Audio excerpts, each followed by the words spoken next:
말씀드릴게요.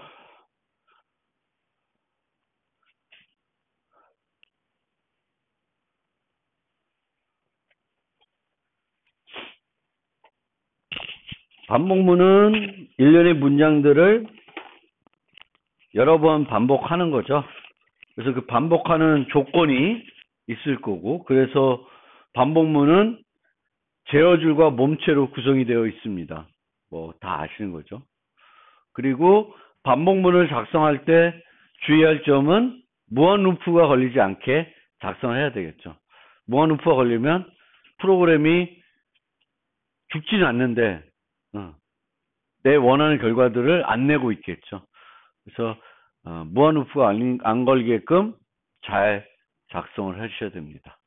그래서 반복문에는 while문, do-while, for문 세 종류가 있고, 기본은 뭐다? while문이에요. while문이 기본적인 반복문입니다. 그래서 while문만 있으면 모든 반복문을 다 작성을 할 수가 있어요. 그리고 while하고 for는 한 번도 실행이 안 될 수 있어요. 몸체가. do-while은 반드시 한 번 실행이 됩니다. 그리고 간혹 우리가 무한 루프를 짜려고 이렇게 짤 수도 있고, 안에서 종료한 조건을 원래는 여기다가 써야 되는데 종료한 조건을 거기다 안 하고 안에다가 만들어 놓을 수 있죠. 그렇죠? 그랬을 때 이렇게 C에서는 여기다가 while 1 이렇게 써요. 그렇죠? C에서는. 근데 자바에서는 이렇게 해야 돼요. while 1 하면 안 돼요. 여기 조건식도 항상 뭘로 돼야 돼요? 불리언 타입으로 돼야 됩니다. 자바에서는. 그래서 while true 이렇게 해야 되겠고, 요거는 넘어가고. 그 다음에 아까 if문을 작성할 때는 얘나 얘인지 뭐 헷갈릴 때가 있다라고 했고요. 반복문을 작성할 때도 비슷한 현상이 있는데, 보통 작성을 하면 한 10번 돌아가야 되는데 100번 돌아가게끔 무한 루프 걸리게끔 짜는 사람은 많진 않아요. 1학년은 모르겠는데 대부분은 10번 돌아가야 되는데 9번만 돌아간다든지 아니면 11번 돌아간다든지 이렇게 이제 실수를 하는 경우가 종종 있습니다. 그래서 그거를 우리가 프로그램에서는 off by one error라고 그래요. 하나 차이, 한 끗 차이.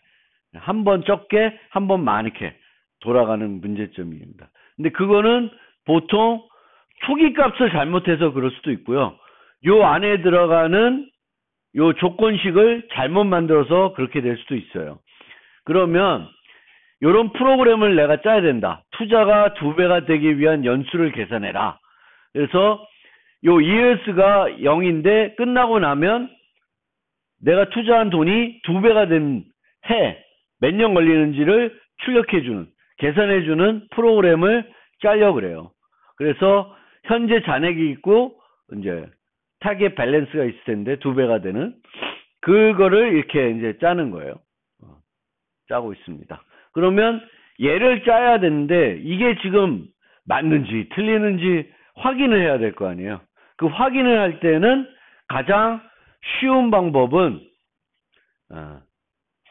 내 머릿속으로 아니면 손으로 간단하게 테스트해 볼 수 있는 테스트 케이스부터 해보는 거예요. 그래서 ES 값을 0으로 초기화해야 될지 1로 초기화해야 될지 한번 생각을 해봅시다. 그래서 저게 0으로 초기화된 게 맞는지 아니면 1인지 확인하기 위해서 예시를 우리가 생각해 볼 때, 보통의 이자는 뭐 2%, 3% 요즘 그래요. 2%, 3%. 그러니까 그걸 가지고 머릿속으로 계산하려면 계산이 안 되겠죠. 그렇죠? 계산이 안 돼요. 그러면은 어떻게 해야 돼? 좀 더 계산하기 쉬운 이자율을 머릿속으로 생각하면 되죠. 그게 이제 50%예요. 50%. 그러면 50%는 말이 안 되는 이자율이죠. 은행 이자율이 50%면 일은 안 하고 은행에다 돈만 넣어놓으면 될 거예요. 근데 그렇지 않으니까. 근데 50%면 계산하기 쉽죠. 밸런스도 간단하게 100으로 측정을 하면은 타겟 밸런스가 얼마가 되는 거예요? 100이면. 타겟이 2배 되니까 200이 되겠죠. 요 예제에서는 타겟 밸런스 값이 200이 되는 거예요. 그럼 한 번 루프가 돌고 나면은 이역 값은 얼마가 돼요? 1. 밸런스는 얼마가 돼요? 50%니까 150 되죠. 머릿속으로 생각할 수도 있어요. 간단히 써볼 수도 있고. 그 다음에 그 다음 돌면 2고 225예요. 밸런스가 밸런스가 225고 얘가 200이니까 이게 true예요, false가 돼요. false가 되죠. 그렇죠? 그럼 빠져나오죠. 그러면 이어가 갖고 있는 값이 얼마예요? 2죠. 그럼 2년이 맞아요? 내가 100원을 넣고 100원을 은행에 넣어놓고 이자율이 50이면 2년이 지나면은 225원이 되고 225원이 되면 내가 투자한 것보다는 2배가 넘은 거죠. 맞네. 그러면 내 지금 프로그램이 맞다. 대충 맞다라고 이제 우리가 생각해 볼 수가 있습니다. 그런데 만약에 요거가 지금 좀 또 걱정이 돼요. 얘가 맞는 건지 얘가 맞는 건지. 그러면 이 둘 중에 어느 게 맞는지 우리가 테스트 케이스를 만들어 보려면 밸런스가 정확하게 타겟 밸런스가 되는 예제를 생각해 봐야 돼요. 그러면 어떤 거 생각해 보냐? 무식하게 이번에는 이자율이 100%로 갑시다. 그러면 정확하게 2배가 되겠죠. 1년 지나서. 그럼 초기값이 0이고 100. 1년이 지나면 200이 돼요. 그런데 만약에 아래처럼 했으면 어떻게 돼? 200이면 true예요, false예요? true죠. 그럼 한 번 더 돌죠. 그렇죠? 이 위의 식, 지금 처음에 만들어온 저 식이 맞는 거죠. 밸런스가 타겟보다 적으면 돌아가야 되는 거고 같으면은 목표가 달성된 거니까 나와야 되는 거죠. 그래서 요 예시만 보면은 제대로 됐다라고 알 수 있습니다. 그래서 뭘 설명하려고 하는 거냐면 우리가 조건문을 만들어 놓고 내가 만든 조건문들이 제대로 동작하는지 보려고 그러면은 복잡한 아니면 실제 거기서 사용된 데이터 갖고 검사하기 전에 좀 더 쉬운 머릿속으로 쉽게 생각할 수 있는 데이터로 검사를 해보는 거예요. 그럼 그 경우에도 맞아야 돼요. 복잡한 이자율이 뭐 2.15% 뭐 이런 경우에도 돼야 되지만 우리가 이런 50% 100일 때도 우리의 조건, 우리의 프로그램 문장은 돼야 되잖아요.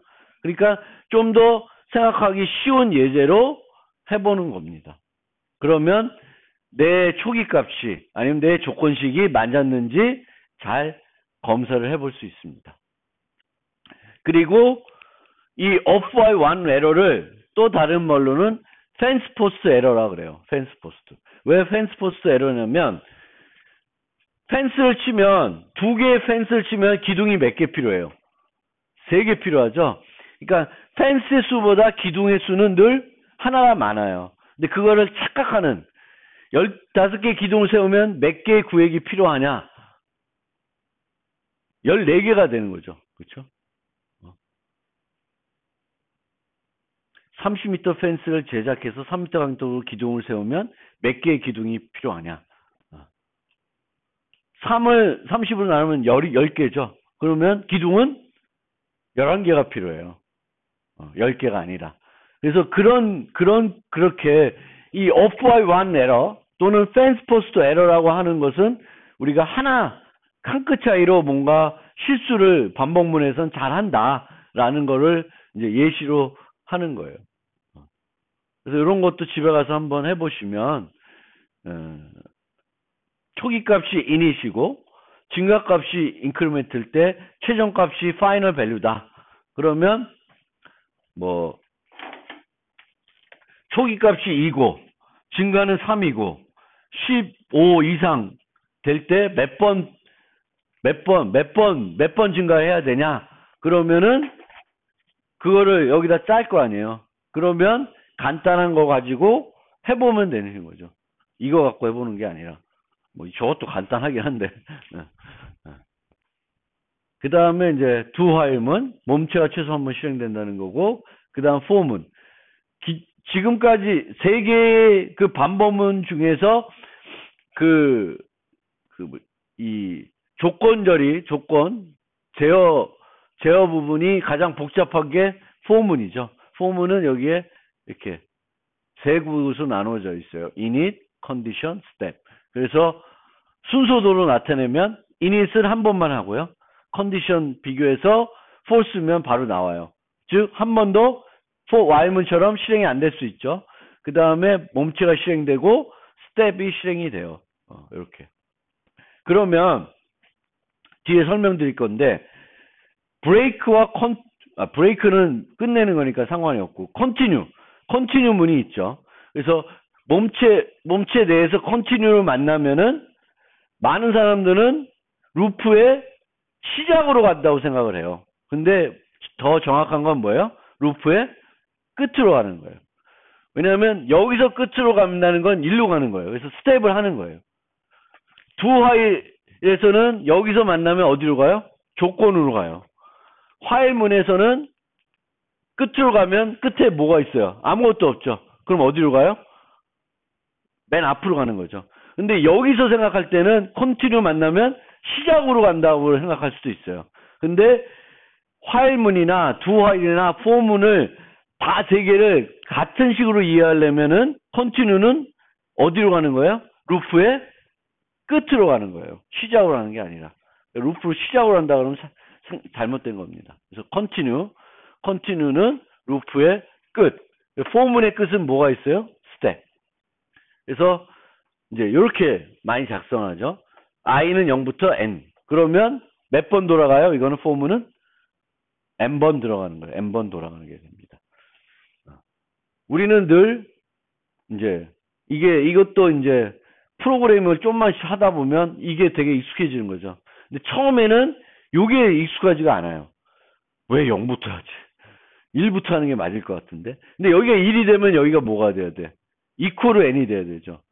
뭐 1부터 10까지 간다. 10번 반복한다. 그러면 1이고 10이면 여기가 equal가 돼야 돼요.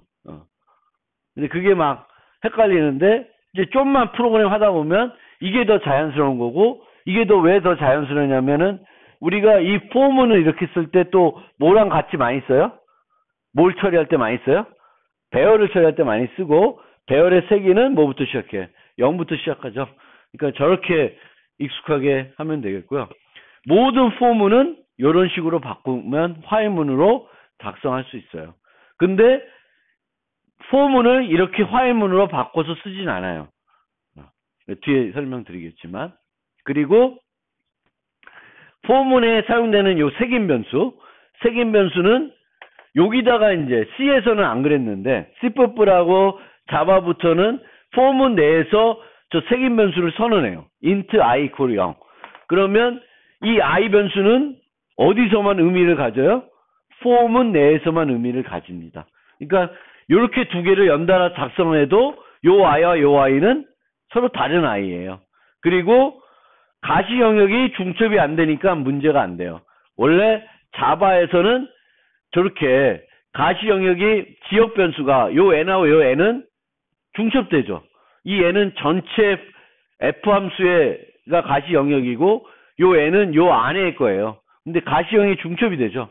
그러면 저거는 자바에서는 에러예요. C++에서는 에러가 안 나는데 에러가 납니다. C++은 어떤 걸 더 우선시하냐면 항상 그렇지만 더 작은 거, 가시 영역이 작은 거를 더 우선해요.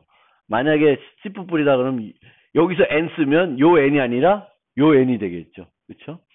근데 자바에서 저거 허용 안 돼. 이거는 돼요. 똑같은 이름의 지역 변수인데 가시 영역이 어때? 분리돼 있죠. 구분이 돼 있으니까 에러가 안 나요. 얘도 마찬가지예요.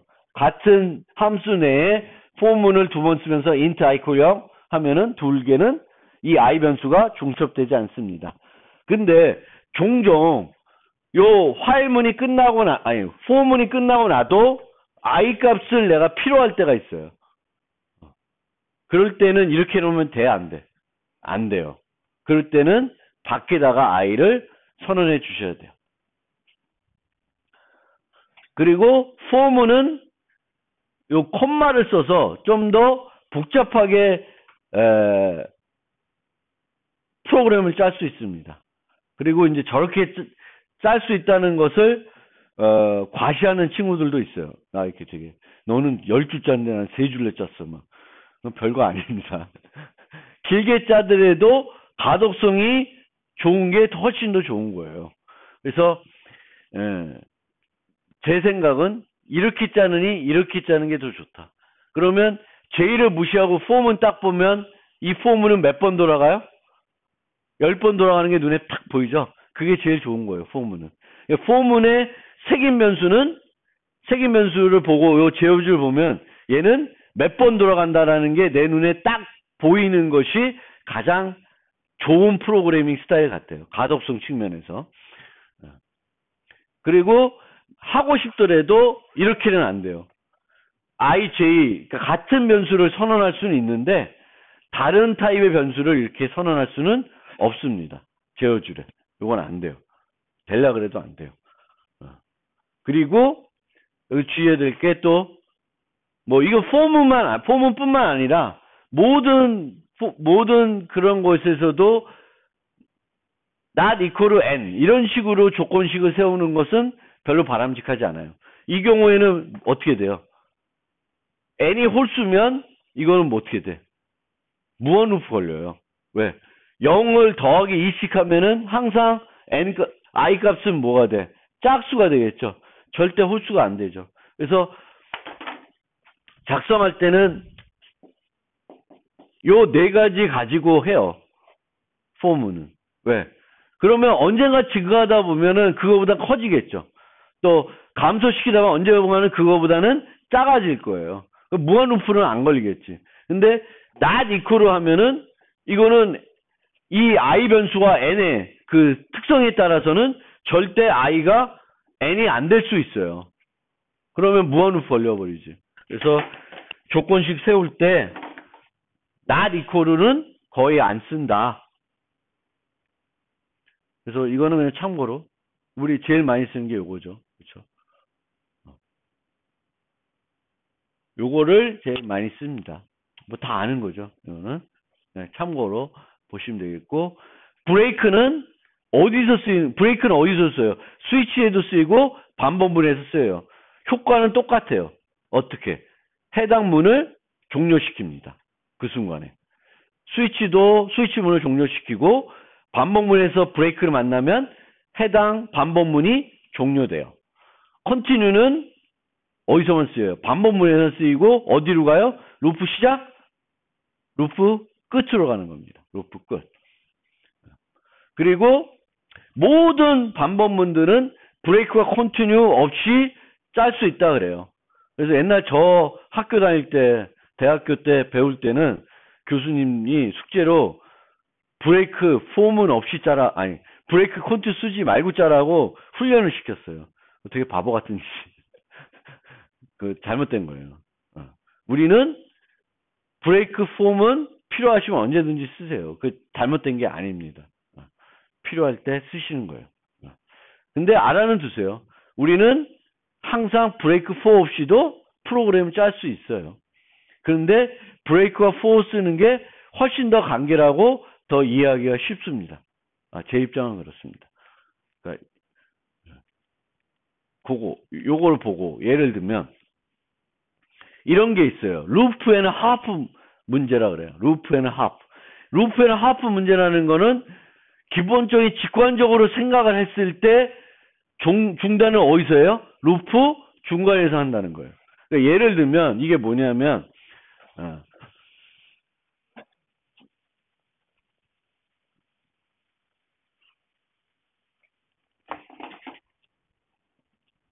마이너스 1이 들어올 때까지 정수를 받아들여서 그 정수의 평균을 내라. 뭐 이런 거 할 수 있죠. 그렇죠? 그러면 이거를 쓰면은 정수 입력받고 그냥 내가 말한 대로를 표현하면 정수를 입력받고 입력받은 정수가 마이너스 1인지를 봐요. 마이너스 1이 아니면은 합계를 구해요. 합계를 구한다. 그리고 입력받은 정수의 개수를 뭐 계산한다. 그런 거죠.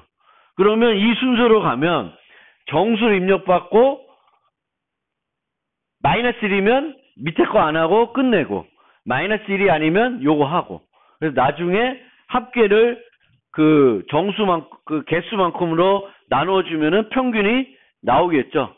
그러면 얘를 짜면 어떻게 짠다?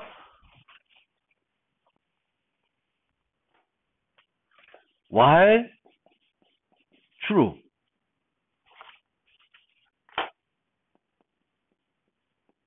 하고 input 받고 그 다음에 if any doesn't equal 마이너스 1이면 거꾸로 합시다. any 마이너스 1이면 break. sum은 플러스 이퀄 m. count는 플러스 뭐 이렇게. 이렇게 짜면 이 생각이 그대로 일로 옮겨온 거죠. 근데 얘를 브레이크 없이 짜. 그러면 더 짜증나, 솔직히. 그거를 이제 이런 식이에요.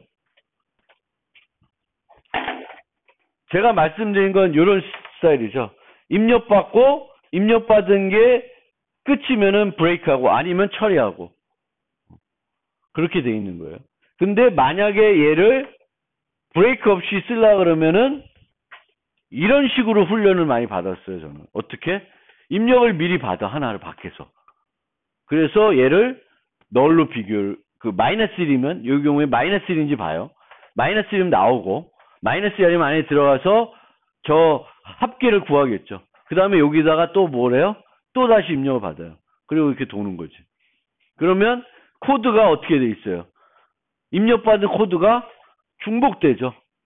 이거보다 이게 더 낫다는 거예요, 저는.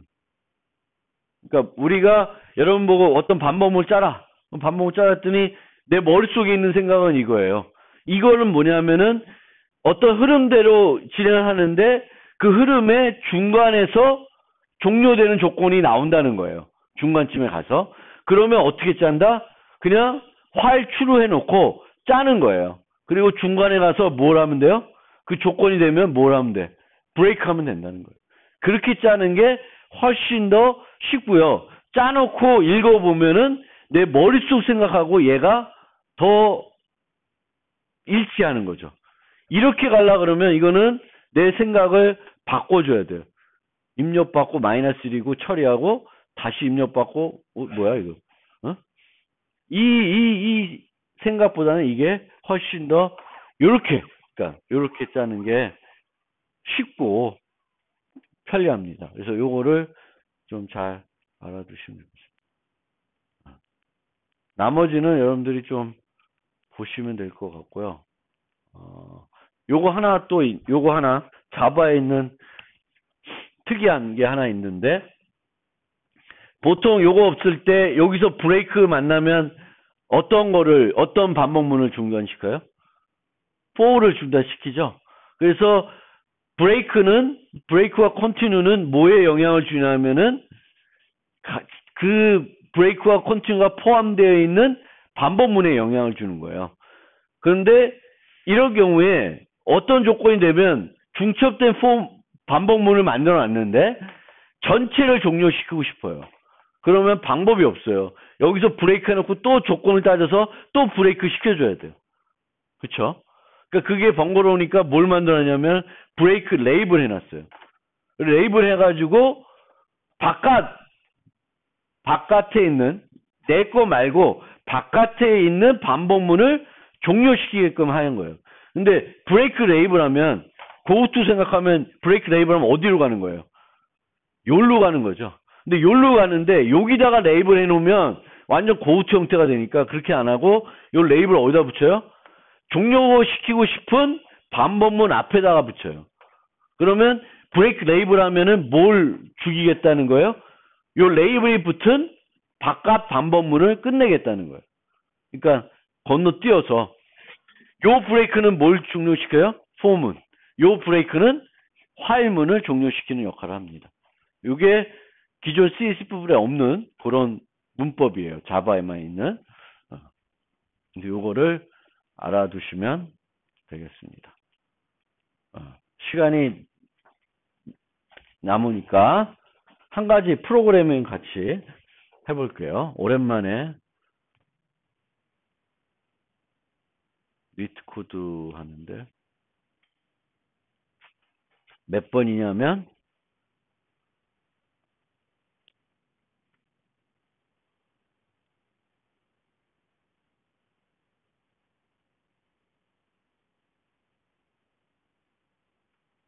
263번.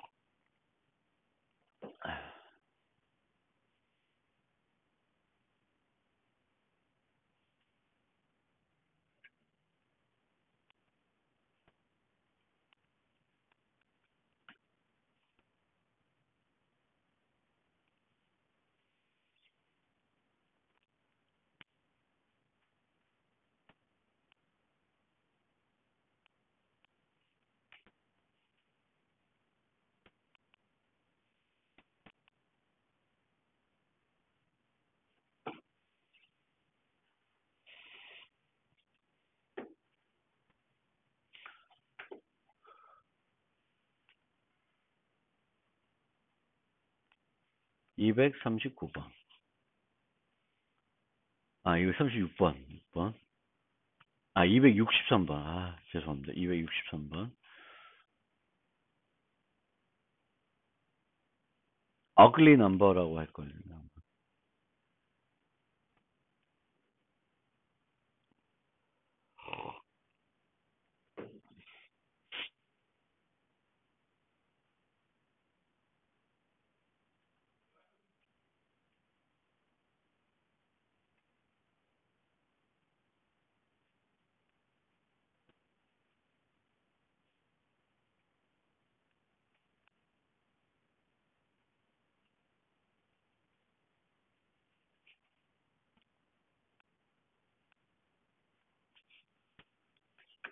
안 돼.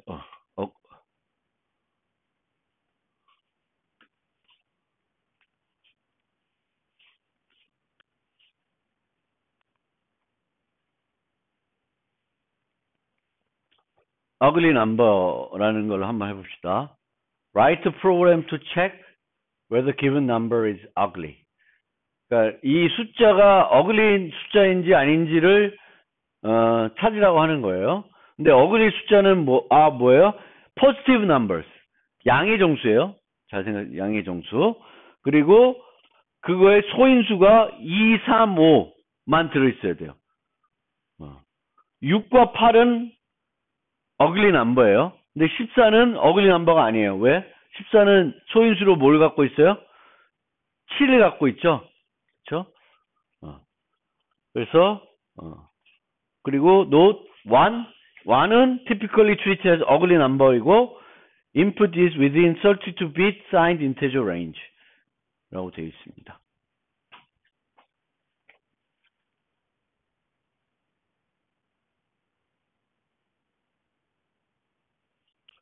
내 거가 나오네. 여기 보면 여러분 짜야 되는 게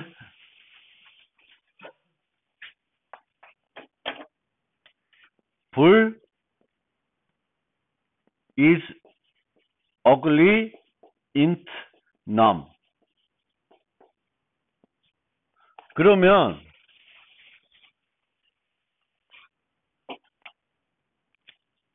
자 보시면 int num이에요. 그러면 이 num은 어디서 범위가 어떻게 돼요? int num이니까 범위가 어떻게 돼? 마이너스에서 플러스까지 다 가죠. 그쵸? 근데 ugly number는 뭐라 그랬어요? positive number라 그랬지. positive number. 0도 아니에요. 그러면은 여기에다가 뭐는 걸러낼 수 있어요. if 0보다 작으면, 같거나 작으면 뭐예요? return false 해주시면 돼요, 우선. 그리고 나머지를 짜주시면 돼요. else if num 1이면 return true로 해도 돼요. 그리고 나서 짜셔도 되고, 아니면 1도 그냥 여러분 알고리즘에 포함해서 작성하셔도 됩니다. 그렇죠? 그래서 2, 3, 5로만 나눠줘야 돼요. 다른 소인수를 가지고 있으면 안 돼요. 가지고 있으면 걔는 뭐예요? 어글 넘버가 아닙니다. false를 return 해주시면 돼요. 짤 수 있겠죠? 반복문, 조건문만 대충 쓰면 짤 수 있어요. 그래서 짜보세요. 지금이 31분이니까 40분까지 한번 나름대로 한번 해보세요.